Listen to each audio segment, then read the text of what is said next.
for today's episode, we're going to show you how to do it with the Cricut. Make sure you check the link in the description below where I have all this in my Amazon page. So everything I use is there on my Amazon page. I already set it up for you guys. So after you watch this video, if you want to get started, you kind of have an idea of what to get for the best prices that it actually works. Maybe I'll start like that. I'll show you what I have. So I have the Cricut Explorer Air 2.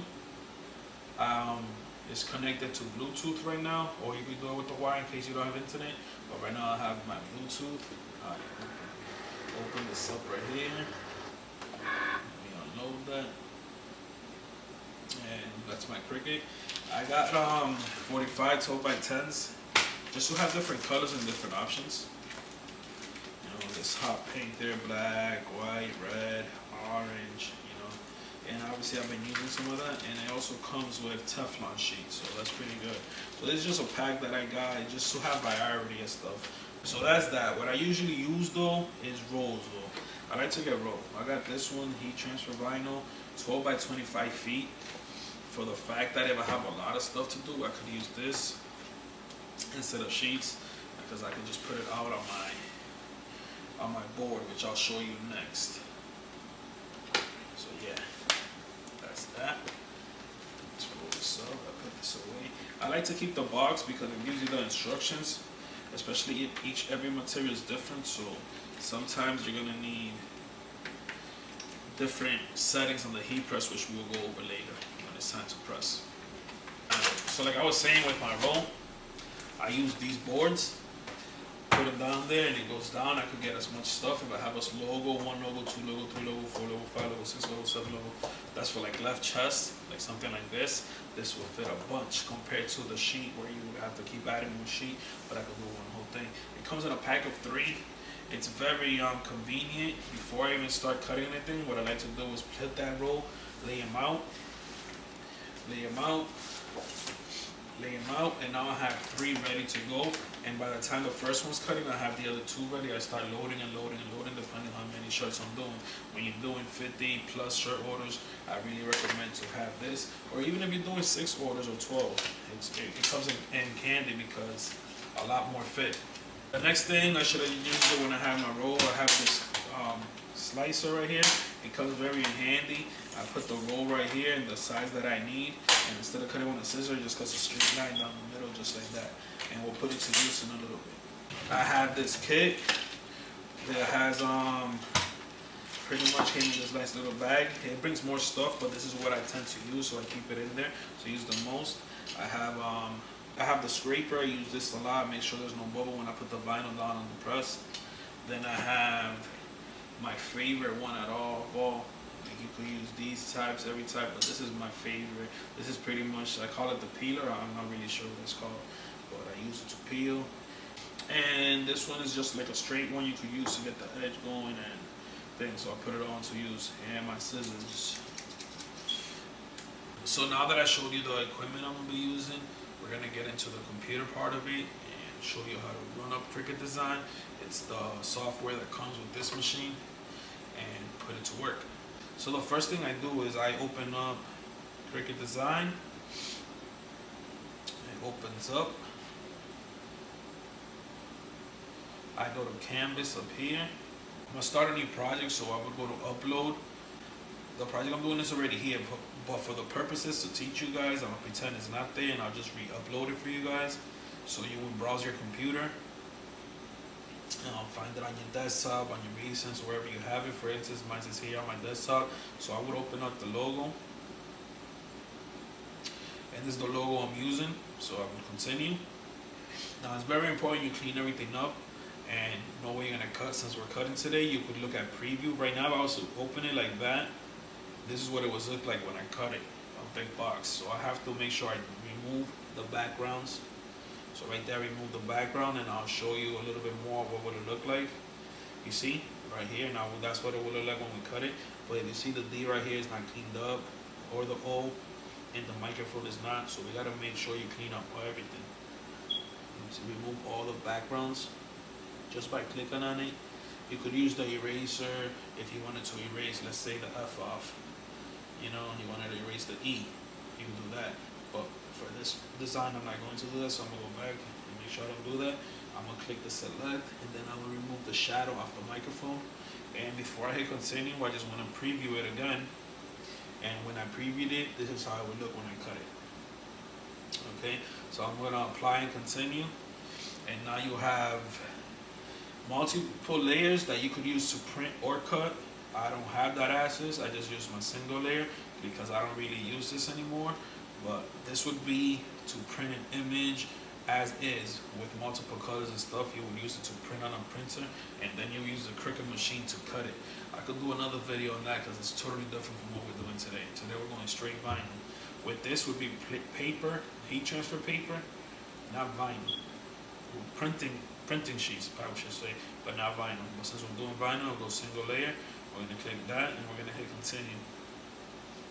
And that looks good. That looks like the edit and the image I'm looking for. I upload it to my canvas, and it comes up. So the image is very big right now. So we select it, and we go to the width. Make sure I have it locked. That way, it could just adjust the height accordingly. But there are some lows where you would have to unlock it and do custom sizing for each. But for this width, what we're gonna do, a good idea is to just lay out your shirt and see the measurement you want. For instance, for this shirt, we're gonna do it for my son, and I'm not sure the measurements. Usually for this would be like 3x3 or 4x4 or 11 across. But since it's for a baby, I don't know the size, so I'm gonna measure it. Put it flat down there where it's gonna be.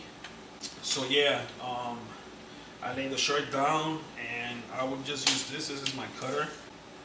So it's like, why buy a ruler if you can use your cutter at the same time? It's just things like that. And maybe once you get things going and rolling, you could get more stuff. But for now, this is good enough for me. Everything I'm using, the link is in the description below. On my Amazon page, check it out. So yeah. I think like 4 inches is good for me for this, just because it's smaller. For a dog, probably look like this size, but for the baby, that's good enough for me. So we just put the 4 in, and that's ready to go. Now the next thing we do, we click on make. It's gonna ask you to save it, but I'm not gonna save it because I already had it saved for the other project. I just re-uploaded it to show you guys. So I didn't save because I already have it saved, like I said. Now this is very important. This is where it's going to be on your mat. But remember, I have the longer mats, so I switched my mat size to 12 by 24 inches.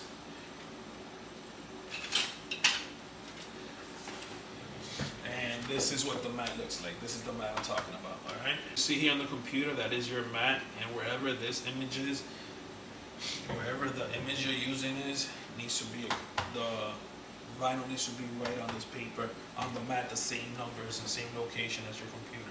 So for instance, right now it's at 5 inches to 9. I want to make sure it's from 5 inches to 9. And it's pretty cool to move around because sometimes you have different different vinyls that you already use for the design, so you cut, so maybe you cut the top off, but I have space over here, and you could edit it around. Now, very important, if you're gonna use it on material, you need to mirror it on clothes. If it's gonna be like a sticker or something, you leave it as is because you're gonna see it as is posted on the wall. But on a shirt, you want to mirror it for it won't be backwards. So you gotta mirror it, and you see how it flipped right there? Not mirrored, mirrored.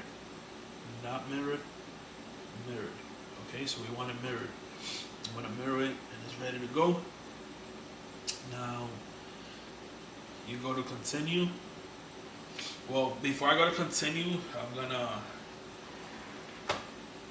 by now I would always have my vinyl on this, and I'll hit continue and start, but for the purpose of the video, I haven't put no vinyl on it, if I could show you guys how I do it. So, okay, so I take off the plastic. Nice and sticky. I'll put this down somewhere. And very important, shiny side down, always. You find the shiniest side and put it down all the time, okay? That's how you want to do it. And for this one, my image, if you see on the computer, it's right over here. I'm gonna move it a little bit over and a little bit down. That way I don't have to have perfect edges. So I come and place this down. It's ready to go. I get my tool bag and I use my scraper to make sure it's nice and flat and that there are no bubbles. You know what I mean? If you have a few bubbles, it's okay. It doesn't have to be perfect. I have a few there, but it's gripping pretty good. Okay, that's ready. This is ready to go. Put it over here. And we hit continue. Now the machine is looking to connect. Just trying to find my Bluetooth.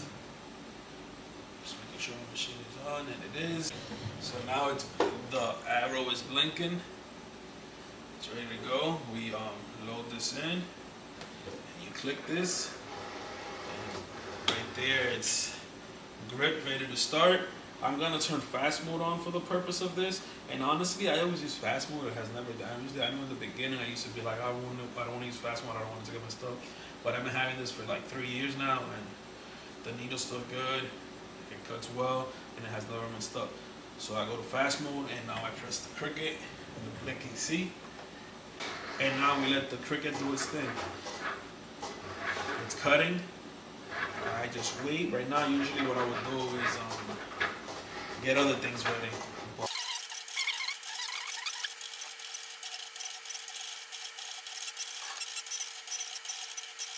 Alright, so it's done cutting. It's saying unload mat on the computer. So we come back over to the Cricut and we click the blinking arrow. Comes out. Okay. Very important. You see the cuts. Not sure how much you can see on the camera, but over here you're seeing. I'll show you in a few. So we come over here. We take this off. Alright. We always put this plastic back on. I swear this is not as easy as it looks, but it will get it will get simpler. Yeah, I did a pretty good job putting the plastic there. Shows you that I'm a little used to it. It's not perfectly on, but like to get this perfectly on is literally impossible. Some people like to cut it beforehand and then peel, or you could peel up to there and then cut. What I'm going to do is peel up to the design and then cut. I'm gonna move this real quick just to have that space. And here we go. I use my scraper and pretty much picking a corner with the arrow and then peel. Okay. Peel the design.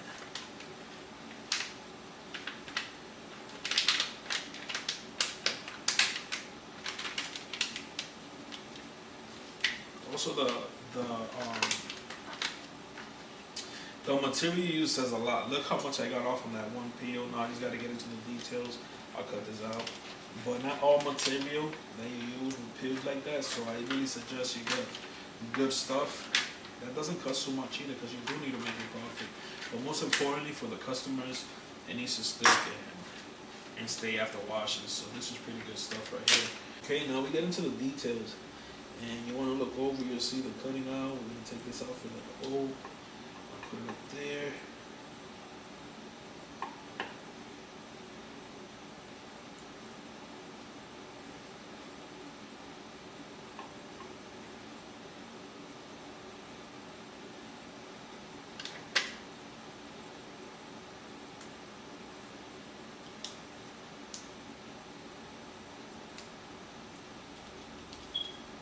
That was a nice peel. That's what I say when like you want to use good stuff. Remember, the link to this is in the description below.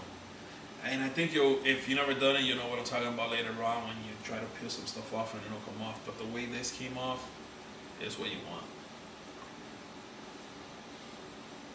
So I look around and yeah, it's ready to go. And this is how it would look. Size looks good. It's gonna look something like that, Nike in the front, matching the back with the front studios. And that's ready to get pressed. So we'll be back with the heat press. So this is the Teflon sheet I was talking about that I said it comes with the vinyl as well. I just keep it with my heat transfer. When it comes to